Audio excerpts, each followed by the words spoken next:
Thank you both for joining us, Weekend Edition. So tell us, why is diabetes a growing problem for Guam and the region? Well, unfortunately, we don't have incidence numbers for diabetes on Guam and the region. However, the information we do know, the numbers are going up. And in fact, we do have the U.S. data and the CDC reports. 23.6 million Americans have diabetes, but even worse than that, another 57 million have pre-diabetes. And for us, our focus in this workshop that's coming up in October is actually to prevent diabetes, and so to target the population of people that may be out there that are at risk for getting diabetes. Okay, and of course, Agnes, did you want to add anything to that?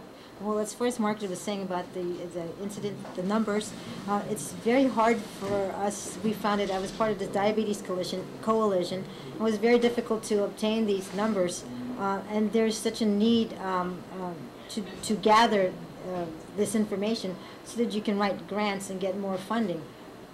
I'm hoping through the group lifestyle balance and people being excited and wanting to do something about diabetes, that the way that we gather the information, the way that it's perpetuated in the community will improve, and then we can get better research numbers and hopefully more funding to do something about diabetes, besides just this program that we're going to bring out in October. Of course, education is key, but then being on Guam, we always have issues with the foods, the fiestas, and so forth that contribute to the problem. Anything that you can say out there to the community to kind of help decrease that? Well, part of the success actually of this program is that it is a lifestyle change. So the conference will cover things like diet.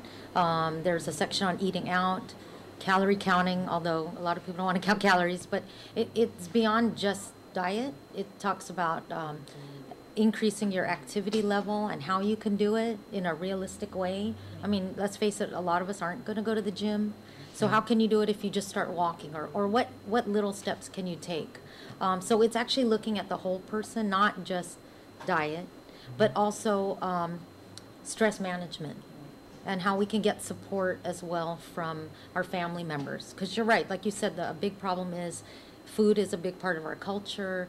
You know, you go somewhere, people offer you food. It's rude if you don't take the food. Yet, if I'm trying to watch out for my weight and I know I may be at risk for getting diabetes, how can we, this program will give you the tools to how you can deal with issues like that. Well, one of the presenters there is a psychologist, and we're talking about lifestyle changes.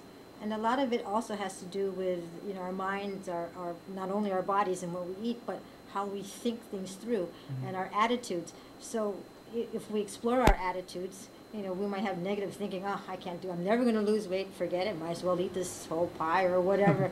It's so hard for me to exercise. So if we identify barriers to our initiating changes in our life, that's you're ahead of the game that way. So with this psychologist, it's very interesting to bring that into it. It's holistic, recovering the whole person, not just the diet, not just the exercise, but also what's going on in the mind and the games your mind plays to deter you from wanting to make changes. Are there any specific signs that people should be aware of when it comes to determining whether or not they may be at risk? Yes, there's some classic signs. Overweight, abdominal obesity. If you have BMI that's above at the overweight scale, if you have high blood pressure but you're not diagnosed with diabetes, if your cholesterol, your triglycerides, your LDL, your HDL, if they're increased, that's another sign that perhaps you're at risk for diabetes. And of course, if you lead a sedentary lifestyle, that never helps. Okay, so the conference is in October. Tell us, for the participants that want to join and want to, I guess, participate themselves, what do they need to do, where do they need to go, and who do they need to talk to?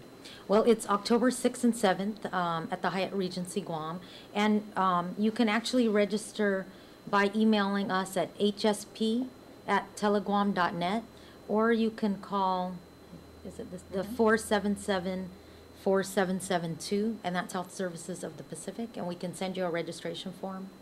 All right. Click on KUAM.com, bringing the world at home close to you, no matter where you are, nationally recognized for excellence by the Radio and Television News Directors Association.